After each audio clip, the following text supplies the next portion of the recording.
music.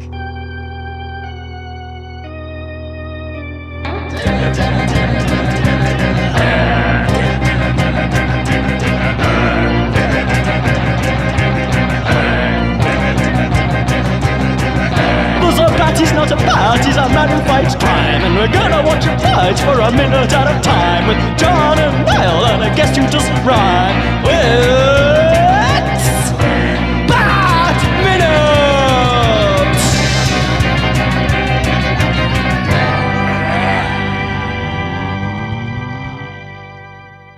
Hello and welcome once again to Bat Minute Returns, the show where I genuinely can't be bothered to think of anything witty to say to introduce this episode. So hello!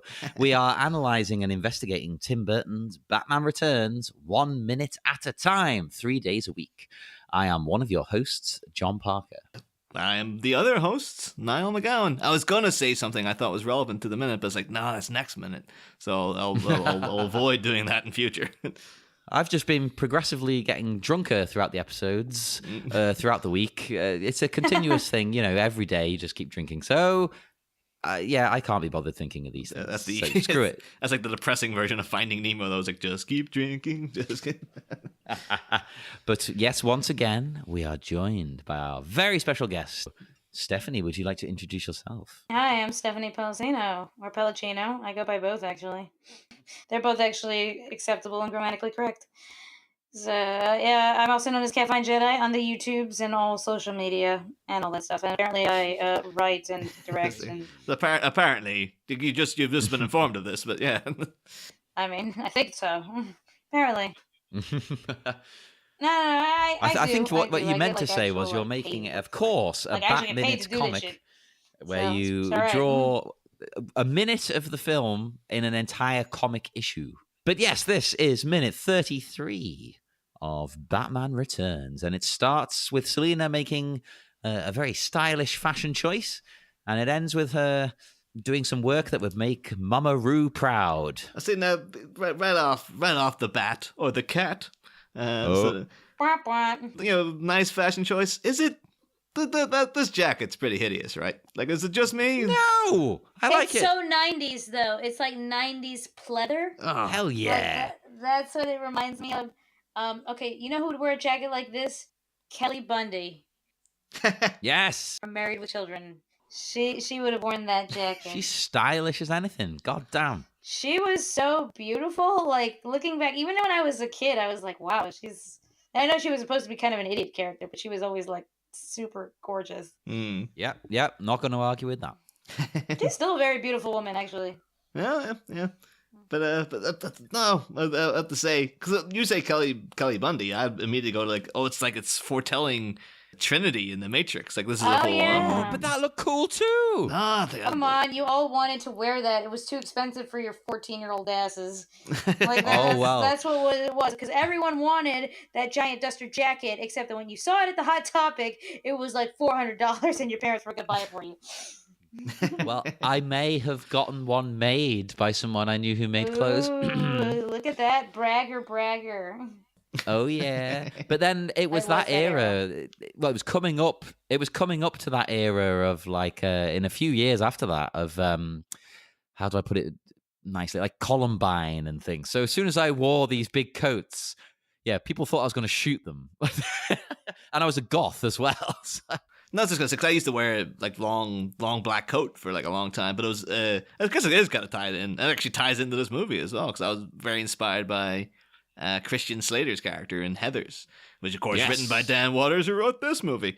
But yeah, I guess that does sound. Yeah, it is kind of Columbine as well because he is a guy who brings a gun to school and stuff. So it's, I mean, it's funny because you can tell how things start to influence each other. Because I was such a little emo in like high school. So like I had, but the thing is, I was never one of these people who anyone feared because I'm 5 foot flat, and when I was in high school, I looked like an elementary school student. So it's like, yeah. Put it this way, I once remember going to the hospital when I was 17, and my little sister, because she was one of that age where it's really annoying and they talk about themselves all the time. And she's like, I'm Ashley. I go to Gilbert Porter Elementary School. And like the nurse turns to me and she's like, oh, do you go there too? And I remember looking at her like, I'm 17.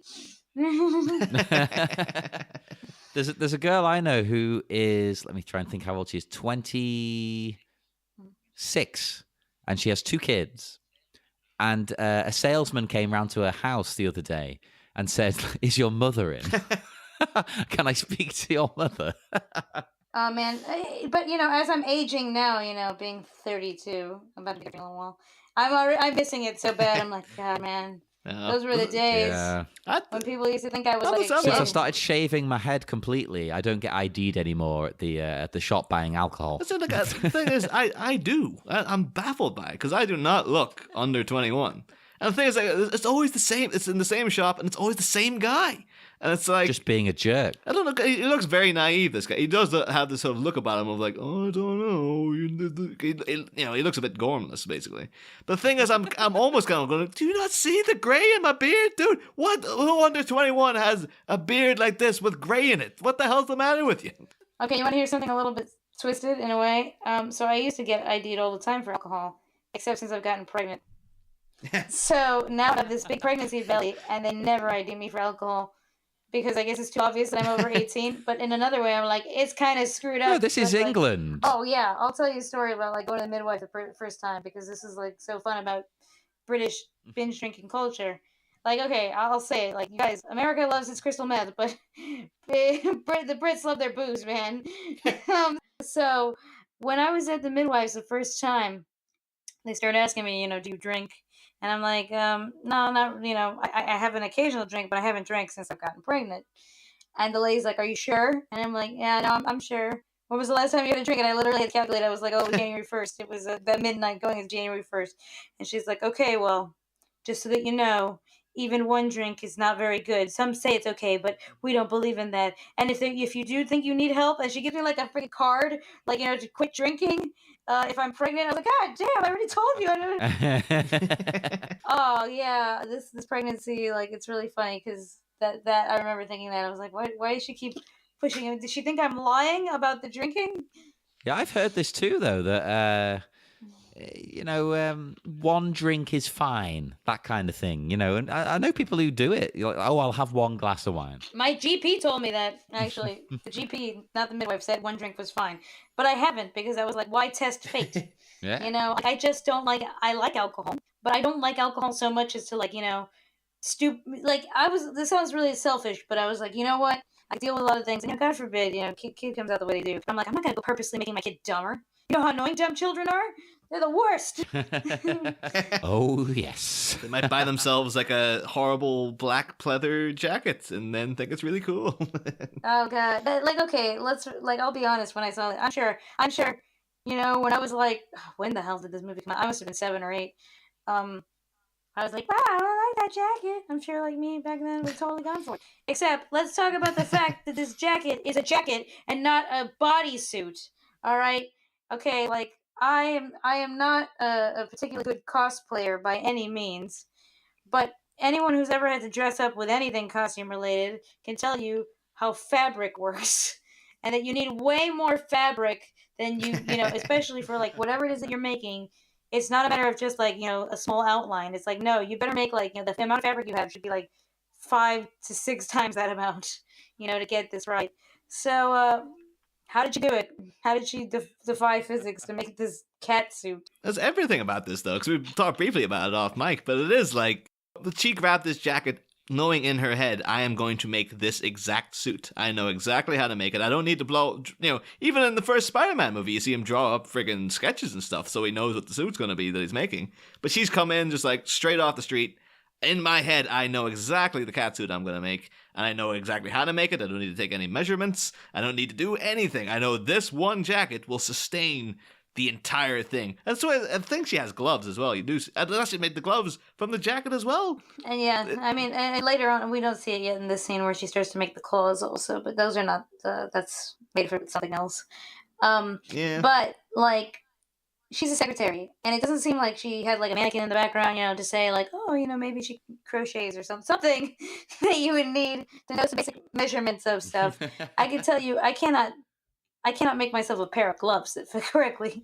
All right. I mean, it is one of those things though. Like, I'm prepared to accept it just for the movie, because I do hate that sort of business of like, it became very popular in recent years when Cracked and stuff was a big thing, and they used to always be like, there's a lot of stuff dumping on Boba Fett. Oh, movie sins and stuff like that. Yeah, but they'll be like, oh, why do people think, Boba Fett's such a badass? Like, all he does is stand around, and then he gets friggin' he gets fired into the Sarlacc. And it's like, it's inferred information. It's like, look at him, look at the way he stands, look at the way he carries himself, look at the way Darth Vader says to him, like, no disintegrations, as if they have a history. Everything about the guy screams that he's a badass. It's inferred information. You're supposed to fill in the blanks yourself. So I'm a big fan of inferred information is great if you can do it correctly, and I can almost buy it here as like, well, I guess we could say Selina just has this, she has this kit, I guess, so she has made her own clothes or something in the past. But I do have a slight sort of thing of like, does she not at least need to? Batman Begins. Bruce Wayne seems to take ages trying to design that batsuit and having to do the cape and stuff. In her head, does she know exactly what she's going to make here now? Maybe she's literally, through the cats, she's a woman possessed. Like the super. If you're accepting the supernatural elements, are they going through her now? Like, I guess you are going to go make this cat suit, and the gods or whatever are like designing it for you. Yeah, I mean, that's ridiculous. I'm not going to say, me personally, in my own headcanon, no, because that's ridiculous. But if you wanted to, you could say that that's what it is. I mean, I like how she takes like a sewing kit, like the kind you use to like mend tiny holes or sew back on a button, and that's what she begins like doing. Like, she like stabs the jacket with some scissors, which is stupid because that's already like, no, you can't do that with the biggest piece of fabric. You barely have any fabric. Calm down. Plan this out. And then she's like, all right, yeah, I know what I'm making. And like, okay, I gotta ask. Because I've worn a cat suit before. And the worst part of it is like, and of course they make no mention of it, but the absolute worst part of it is going to the bathroom. Because it's like, oh no. I've worn a similar outfit, and you have to take the whole thing off. You have to take the whole thing, and it's like that. It's like a leathery latex pleather, and like as we were talking in the episode before, if you've ever done anything BDSM related, getting that crap off and on, it ain't no picnic, all right? You gotta like chalk your way into it with like like talcum powder and like oil and all kinds of craziness. Yeah, basically, and then your sweat is sticking onto you. So she better have no bathroom breaks. So that's of course because that it's a great cosplay. This costume is very iconic. Her costume is incredibly iconic. In terms of like Catwoman. I'm sorry, like if you think of Batman's Catwoman. No one ever thinks of Anne Hathaway. Sorry, you weren't Catwoman. You weren't. That's even because Anne Hathaway's Catwoman outfit is just a slight variation of the Catwoman from the 60s show. Like, it's basically the same outfit, only the goggles are a little more complicated, but it's basically the same exact outfit. No, that was a boring... Like, she was so... Like, okay, let's do a little compare and contrast while we're here, because I'm not going to be on your show for a while more. And I won't probably get another chance to talk about this, but, like, that... Okay, we can debate till the cows come home. Variations of Catwoman, like, for example, I said I like the cartoon version. You said you like this because it's, she's got this bonerific outfit on. I get it. That wasn't my reasoning for it. No, what the hell are you talking about? All right, yeah, it's fine. I get it's one of many reasons. It is. I understand, but like Anne Hathaway was she Catwoman? Was her name even Selina? Was she Selina Kyle? Oh no, yeah, she was Selina Kyle. Like they did establish that at least, yeah. She sucked so freaking bad. Like, okay, that whole movie has a bunch of issues. But one of the things is she wanted to erase her, I want to be free of my criminal past. I'm like, you are a criminal. And no offense, but even if they expunge your record, which, no one, this is the day of the internet, so no one's going to do that. You can't. Even if that is the case, you will commit crime again. You inevitably will, because she didn't seem to be reforming even the slightest bit in this whole thing. I was like, all right, no, she's still pretty much a criminal. It's not like she was a criminal and now she's gone a straight and narrow and it's really hard and all that stuff. And I'm like, okay, it's that's not what's happening. You're still a piece of crap. And she was just like, she was so boring. She was such a boring character. I mean, like I do have to like I'll defend Dark Knight Rises and certain areas of like, oh yeah, but I really like this part and I really like that part. But the thing is, like the relationship between Catwoman and Batman in that movie is just like what like it's like why is he attracted to her? Like, oh, I didn't get it at all. Like I didn't even feel the chemistry. Like, okay, Anne Hathaway is a good looking girl. Like she's beautiful. Yes, I get it. But like she and him did not really have like a. Ooh, there was the one moment with like, oh, she stole the pearls, and that was it. I was like, okay. She seems like an asshole. She just seems like an asshole to me. Like not a flirty, like, oh, but I'm interested. I'm like, oh wow, what a jerk. It's more baffling at the end when like Alfred spots Bruce Wayne in New Italy or whatever, and then Selina's with him. It's like, why is she there? Like, what did they was their romance that grand? It's like I didn't get the vibe that they would be together at all. Plus, the whole thing is like, yeah, they were a brief thing. She betrayed him. He got his back freaking wrecked. And then she like he kind of coerced her into helping him towards the end, and that was it. There's no, at least in this movie, it's just like, oh, these are two very messed up, damaged, psychotic people, and then they just have a kinship with them, and there's proper dates where you get to see them interact, and you could understand why the attraction is there and stuff. And it's like, yeah, there's an actual like tit for tat kind of, yeah, you see it. It's a bit more of a thing. Oh yeah, I totally did not get that about. And this movie successfully at the end, it's a successful bummer ending. The fact that they don't get together, they're just like, yep, they're just both. That just didn't work out for anybody, and it does leave you in this note of like, oh, it's very melancholy, kind of, I'm a bit sort of bummed out watching that, and then they throw on that bat signal, and you're like, hey, it's Batman again. But it's a comic book, but it's still, I'm saying it's a more realistic standpoint because messed up people will end, like the relationship will not go. Like, oh, I'm in Tuscany now, just hanging out here. It's perfectly fine. I don't know why you're like, okay, so whatever. He faked his own death and whatever, ran off with, I guess, I don't know how many millions of dollars he had stashed. God knows where he's rich. Yeah, as it's hell. not that brave a thing to do when you're that rich. Well, at that point, I think he's supposed to have lost all the money or something. There is something where like, but but that whole thing where they're like, that makes no sense because it would have been fraud and it would have been very detectable and like none of these things would have happened. Like they don't also, there's so many things wrong with that movie. Oh God. I mean, there is a Dark Knight minute. They'll have enough of that. Like in 2 years' time, they're just going to go from that high of the Dark Knight, where everyone's just all the guests are like, "This movie is great," and then just a solid year of people been like, "Here's my problem with this one," and just relentlessly ripping into every single aspect, minute by minute. But I was gonna say, but I like Bane. No, that's the worst bit. Come on, it's such an icon. It was funny. That was the problem. That's like that. John, you're gonna have to just admit that voice was a gift to the world because so much entertainment out of that voice. It's been absolutely fantastic and funny and stuff. Like outside of the movie, just within the confines of that film, I was like, "What is going on?" That was like the guaranteed laugh in the Lego Batman movie is like every time Bane shows up because it's Doug Benson doing his voice. And he is just like, yes, it's me, man. It's just like every single. He only gets like 3 lines in the whole movie, but as soon as he starts speaking, you're like, he's doing the voice. So that's the new official Bane voice. Oh, totally, 100%. But anyway, this minute we haven't talked about this for a bit. She was making the clothes, smashing the sign up. Yeah, we didn't really. Because she does. Yeah, smashes the sign on the way past. Oh, that there. amazing sign. The thing is that this is a thing that they changed. I don't think we mentioned this yet. Like in the original script, it's not hello there. It says hello Selina. Yeah. And then when she smashes it, it says hello Sin. And it's like at some point someone had a word and was like, yeah, hell here is better than. I don't know. I like both. I think that works. She's going to be sinning now. Yeah, the thing is, they both are like acceptable. I just wonder why the change was made. It's just like whether it's like, oh, you can fit in so much more plot if she only takes the time to smash 2 letters instead of 3 or 4 or whatever it is. I was like, oh, you can cram in so much more into the movie. Yeah, no, probably. Maybe they could find this sign. Maybe like this was already made somewhere, and they're like, oh, okay, yeah. Oh, good. We couldn't make the the hello Selena sign. Or what did you get?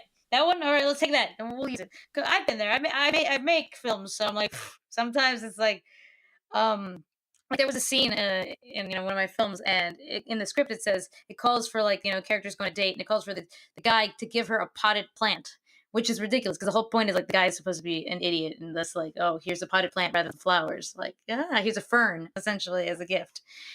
And no one bought the fern. So we're like, crap. Well, what else could he get? What else could he get? And literally, as we're jumping in the cab, I look over like a cafe, and I'm like, oh, they're selling apples. Grab the apple. Like I'm telling the girl who's dealing with the props, and we go buy 2 apples. Go buy 2 apples. And in the scene, he gives apples, and I'm like, yeah, it came out way more ridiculous. And I'm like, yeah, that's weird. The thing I do wonder though was a budgetary thing, because I think what Selina is 6 letters, there is 5, and maybe they're like, oh, we can only afford. The sign maker is saying you got to pay him like $100 extra to do that other letter, and they're like, oh, fine. What else could we twist us into? Hello there, hell here. Yeah, that's fine. Totally. Yeah, works perfectly well. I like this. I've always liked this scene because I'm always like into how the hell does this work? It's a mystery. It's like, wow.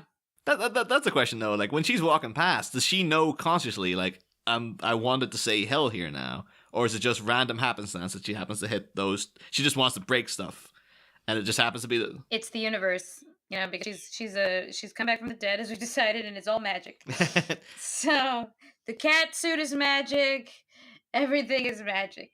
You see the hell here, and it cuts to like Tobias Fuke going, "Universe, you've done it again." You know what we have to compare her to? That terrible Halle Berry movie. Oh, God. Well, I mean, as bad as that turned out, it all stemmed from this film because Michelle Pfeiffer was supposed to be in that originally. Oh, God, yeah. But that would have actually... It kind of made the realization, too, that, like, due to the way our hiatus episodes went last time, it's like me and John are probably going to end up watching that Catwoman movie for our Oh, you episode. better believe we're watching that Catwoman movie. Oh, dude. Dude, that movie is I don't know what to say. It's funny. It has to be like it's right up there with the Electra movie. Like but I think even worse. I think it's worse than the Electra movie. The Electra movie was pretty bad though. No, so but just say after Selina wrecks that sign, it cuts here. This is a shot I remember when I was a kid. This always like blew my mind, and even looking at it now because it's a very effective little trick of you think that's the bedroom. And then all this black paint's just spraying on it. What the hell's happening? I was like, no, it's a doll's house. And she's spraying the doll's house. Yeah. And as I remember when I was a kid, I was like, oh, it always tricked me. And even now, kind of watching it minute by minute, you're so used to thinking like, oh, that is the house. No, it's not. It's a doll's house. Funny enough, as a kid, the fact she had a doll's house creeped me out. I was a little like weirded out by it. Really? Because she's an adult. You can have stuffed animals. Like that, like, I'm like, oh, you collect them. Sometimes people, keep them as souvenirs. But you don't have a souvenir dollhouse laying around your house. Unless you're, like, really into dolls, and I find dolls kind of creepy. Like, I have a thing about them. So... Dolls are creepy. And it also looks like something she's working on. Yeah. There's paintbrushes next to it. So it's not complete. Like, she's constructing this thing. Well, maybe this is symbolic, though. If she's trying to construct a nice... Yeah. Stereotypically happy home, much like you would see in the doll's house, and then now she's tearing it all down. She's painting it black. So, she's smashing it to pieces. Yeah, she saw that pink door, and she wants it painted black. Thank you, Mick.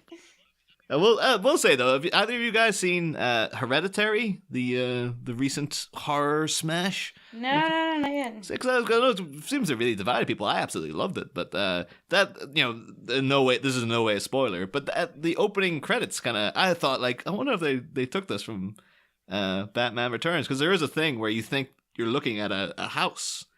I don't know. I think that you think you're looking at a doll's house.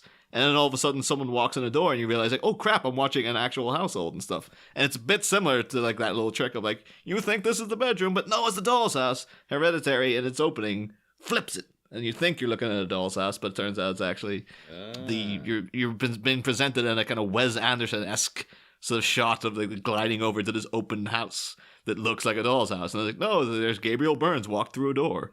So I do wonder if that was an intentional, like, yeah, we kind of swiped that from Batman Returns. And I've seen it done in a few things. Yeah, imagine probably they'll be like, no, this is from like an Italian horror movie from like 1970s or something.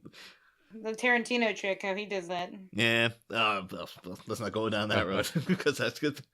There is a thing though, like on the bed of the doll's house. So I I thought it was like a wedding, or not a wedding ring, but I thought it was a ring as well. There's something on that bed, but I'm not too sure exactly what it is. I thought it was.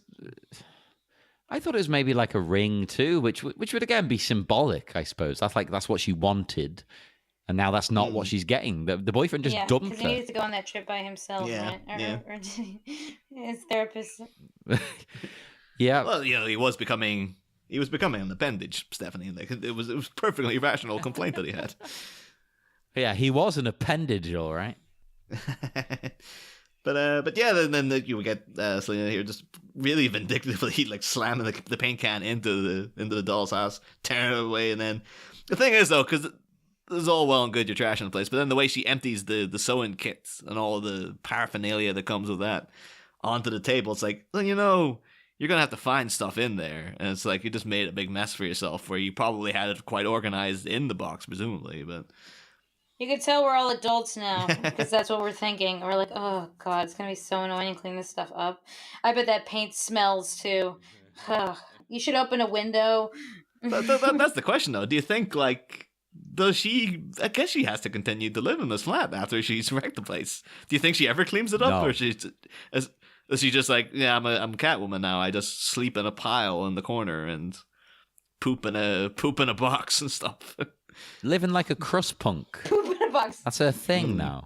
Well, this is when Selina, though, she tips up her supply box. I don't know what you want to call it. It's got obviously her equipment in to stitch clothes and things like that, thread, needles, and whatnot. And she goes to town on this jacket. She has this business with this coil that she brings up. And when I was a kid, I used to assume the coil had something to do with the claws that she was going to make. That it was. But I don't know, maybe because I think she works on the claws later, so I'm not too sure if it's like this is part of to, like, I don't know, sustain the bodice of the main part of the suit or something. Is it like a rudimentary corset? Yeah, we just cannot tell. Because probably Michelle Pfeiffer didn't know either, but yeah, I suppose the boning. You need boning in a corset. Maybe she's making her own. Write in, listeners. What's the deal with the coil? What's going on here? It's very industrious. Like, I know she's obviously kind of crafty. She's got this box of supplies and whatnot. But to be able to just make something like this is, that's quite an effort. It is a skill, man. Like, I admit, like, even though it's like scary as hell, it's I do find dolls creepy. Like, funny enough, like, I'm going to have a kid. So it's like, I'm thinking to myself all the time, like, all right, Stephanie, because, sometimes you look at the mistakes of your parents and, like, the things that used to drive you nuts about them and, like, what you don't want to do now. I'm like, all right, you do not want to impose, your things that you don't like. Because, I used to want to paint my room pink and Mom hated the color pink and she always reminded me how pink was a stupid color. Now, so I'm like, just because you don't like something doesn't mean they're not allowed to have it. So if they want to have a bunch of dolls, you're going to have doll of the house. Their creepy dead eyes. Do you think you wanted that pink room though because of Batman Returns? Oh yeah, this Pepto-Bismol pink. Oh, of course. Gross. It's like you kept asking for this neon sign as well. Okay. You know what it reminds me of? Like the 70s. Like that whole room, like her whole apartment reminds me of the 70s. Like it used to belong to like some great aunt who died and did nothing with it, and she just moved in. Kept the cats too. Yeah, that was always the chance too, because we did have a thing about like maybe the sign, because it's such a like a, I know John liked it, but I think it's a pretty hideous bit of decor. Like, potentially, did she maybe move into this, and the sign was already there? So it's like, yeah, this is installed. You can't do anything about that unless you want to rip out the whole thing. But could maybe, you never know. Maybe she's like Monica in Friends or something, where she's like subletting this apartment from. I think Monica, she ended up like she inherited the apartment or something, didn't she? But like the idea that maybe Selina had a relative in Gotham City. This is her apartment, and then like that, like now it's Selina's apartment, but she's not changed anything or something. Or I see that being Selina. That's the inner Catwoman that's already lurking under the surface. That's her quirky side, showing that she can't show when she's out at work or out in the world. I do have a very because I wanted to hook in, which I thought that was just like, oh, I just read this earlier today. I thought that was interesting. Because it's very, very tenuous in our everything's connected kind of way, because you see on her sewing machine it says Belvedere, And then not only that, I used to live next to a school called the Belvedere Academy, but it always reminds me that as soon as I see that word, I always think of in Silence of the Lambs, like when Clarice Starling's looking at the drawings in Lecter's cell, and he's like, "Oh, it's the so and so church as seen from the Belvedere." And so every time I see that word, I keep thinking of Hannibal Lecter and stuff in my head. And I thought it was quite interesting in the fact that apparently Jodie Foster was considered for Catwoman. I think she was very, very much in the running. And she turned it down because she wanted to go direct and star in Little Man Tate, which is...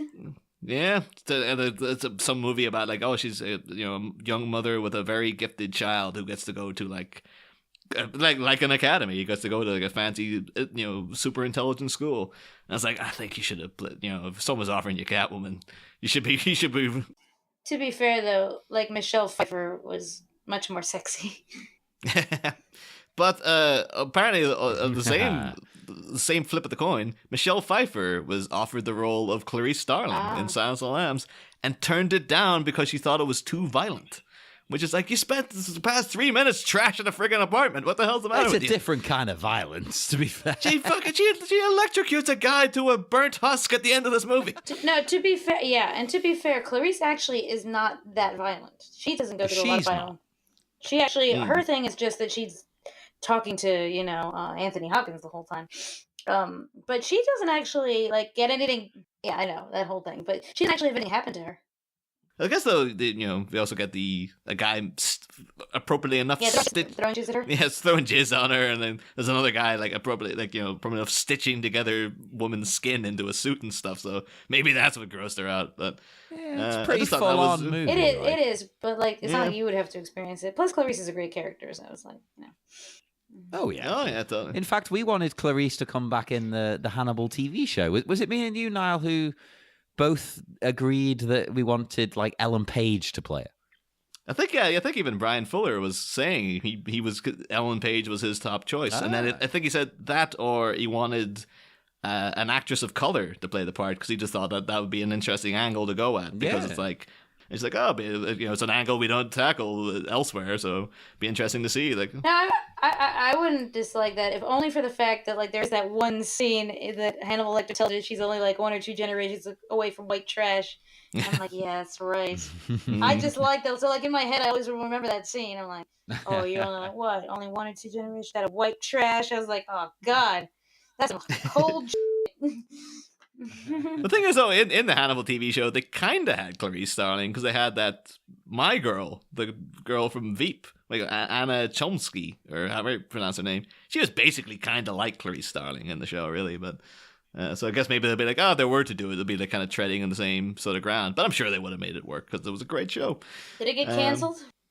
Oh yeah, it got canceled 3 years ago now, so still waiting for word of renewal. Don't any day, remind guys. me, man. I'm just gonna cry all night now.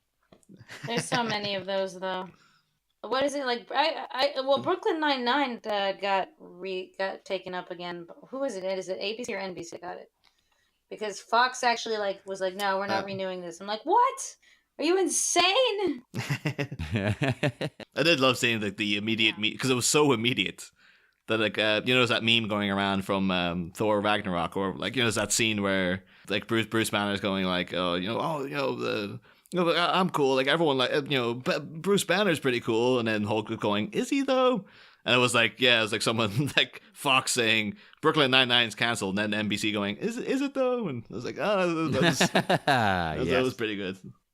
Oh, I know. I'm looking forward to it coming back because I think it's a great show. I was trying to think of anything else in this particular minute here because we're kind of approaching the end. I did notice that, because there's so much vague religious symbolism in this movie that we've touched upon a bunch of different times.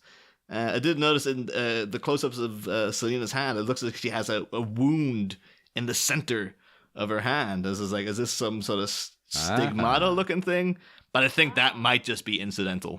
That's just because they seem to really focus the religious stuff on the penguin. So I think if it was going to be anybody, it would have been him who would have had something like that. But plus, I think they would make even more of a point of it. Yeah. You'd get a close up of it or something. The closest shot you get really is when she's cutting up the coat. And but yeah, I keep thinking that there's something else I was supposed to talk about in this minute, but no, this whole week is pretty light on this kind of thing. Amazing minutes when you're watching the film, absolutely phenomenal. But what do you say about them? I mean, great acting, good cinematography, very emotional in that you feel good cinematography, yeah, and you feel her pain and her frustrations. But there's only so many times you can say that. But yeah, so I suppose, Stephanie, you sort of alluded to your past with the movie before, but do you have any fond memories of the first time you saw Batman Returns or anything like that? I remember thinking it was a little scary, but in a positive way, because it's good to get your scare on. But I think we put too much soft, fluffy things in front of our kids nowadays, and there's no fear in them. Yes. Like when you watch All Dogs Go to Heaven and Charlie ends up in hell. It's freaking terrifying, all right? There's a lot of scary bits in those movies. Good old Don Bluth doesn't really, he's still alive, right? But I mean, I know, but he don't make really, movies anymore to scare the kids like we used to, like in the good old days. So my fondest memory, oh man, Christopher Walken. I think that was my first introduction to Christopher Walken, was this movie. And he's also quite scary. He's scary in this movie. Now Christopher Walken's lovable and funny. Yes. But he was legit a scary character to me when I... Yeah, I think in this as well, I've mentioned in previous minutes, he's scary without really doing anything. He's got a whole, a malevolent presence to him without being wild and aggressive. Yeah. It's kind of more subtle. See, it's the fact that he never needs to get his hair mussed. It's that's the thing. It's everything. And he's such a master manipulator, and the fact that he is. And then he throws Selina out the window, which is scary. The cat is scary. Yeah, getting thrown out a window is terrifying. And Batman. I guess the only time we've ever seen that also is in the animated series when Joker throws Harley Quinn out the window. Oh yeah, that's right. That's one of my most favorite scenes in that series. It's so dark. Yeah. And it's also beautiful. It's hauntingly beautiful because all you hear is the glass. Ooh, hiatus episode. That's one of those things, though. We've kind of come through that period of where everyone there was a whole sort of period of people been like, oh, your ideal relationship is Harley Quinn and the Joker. And it's because they're so crazy and kooky together. And it's he did throw out a window. It was a lot of period. It is sort of it's abusive as hell, and he does smack her. They don't show it directly; they show the silhouette. Remember, and of him smacking her. And I recently, what I recently watched? Is it called Harley and Batman? Oh yeah, that wasn't. The animated thing. I actually really enjoyed it, and I'm gonna say this, while I was watching it, I was I like the whole alluding to the fact that her and what's his name banged Nightwing. I was that's right, Nightwing, you get some. I don't remember that had the fans and a tizzy, all that business though. I thought it was great. Because it's coming hot off the heels too of the whole that Killing Joke movie where they had but that was really okay. Come on, that was screwed up and weird. I would totally believe Barbara Gordon. No, it's a bit strange for that, but Harley Quinn is Harley Quinn. I could totally believe she'd be like, well, you know what, I haven't banged in a while, and he's over 18 now. Screw it. Yeah, she wouldn't care. Yeah, well, the fact too that people are like, because the fact he's tied to the bed and stuff as well. But you could almost believe. I was like, what? That's what was said about it. But the fact as well, you can imagine as well. Nightwing is the type of character who's like, oh, this is wrong. But this is pretty hot as well. He even says it. He says, not that I don't want to. I kind of do. I'm like, oh yeah. I'm like, that sounds like consent. Yeah. That's it. But no, I wasn't fond of that movie for various reasons. But it wasn't that wasn't the scene that broke me. It was just no. I just thought it was a bit silly, the whole movie. I just thought it was a bit ridiculous. But I did enjoy that one scene. I was like, oh man. Pregnancy makes you horny. But the fact that it ends with the two of them kissing Harley in the cheek and this kind of Warner. Oh yeah, I thought that was dumb. I did think that was very strange. Yeah. I was like, where the hell did this come from? It was is this a Looney Tunes cartoon now? What the fuck is going on? Does it make any kind of sense to me? It didn't even really have an ending. It was fire, and it just cuts to the guy on fire running. I'm like, what? I don't get it. I really, honestly don't get it.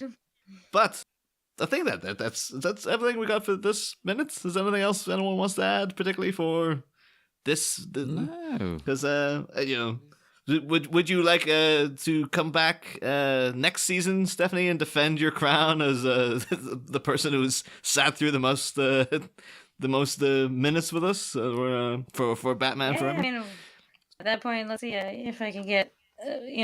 Let's see how my child is doing, and we'll see. Yeah, it should be fine. She'll be fine. We'll stick a boob in her. I've got a special treat for you, Niall, that I've only done once so far. I'm gonna let you end the show. What? On the spot. Well, I've seen John do this before, so I think I should know what I'm doing. Join us. Write in on Twitter to the Groundhog Minutes. That's the name of the show, isn't it? Yeah. That's it. But no, join us next Monday. Monday is the day it comes out. Next time. Oh wait, sorry, I've not time for that yet. Yeah. But you can join us on. Get in touch with us through all the various social medias like Twitter and Facebook. On Facebook, we have the discussion group, the Bat Minute Listeners Cave. And then you can download all future and past episodes via iTunes and whatever podcatcher you should wish. And you can find us through Google by typing in Bat Minute. And that's it. Is there anything I'm forgetting? Or? Yeah, come to our Tumblr, come to our Tinder, come to our Grindr. Stephanie, actually, have you told one last time our listeners where they can find you online? So you can look me up. I am known as Caffine Jedi, Caffine Jedi. I'm available on YouTube, Facebook, Twitter, Instagram, and whatever else. I mean, do not put in. No, never mind. I'm not going to say that. I caught myself too quickly. All right, good. Anyway, guys, that's it. Look me up. I do various things. That's all I could say. I do various things. I work in the entertainment industry. Just say that.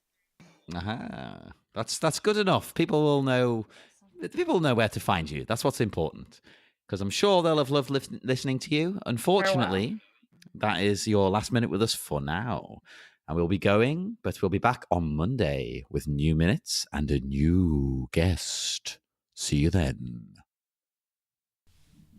Next time, Knittin' Kitten, after flagrant abuse of her rental agreement bylaws, we soon discover that this cat has claws. But will the apartment looking slummier make Miss Kitty feel so much yummier? Find out next week. Same Bat Pod, different Bat Minute.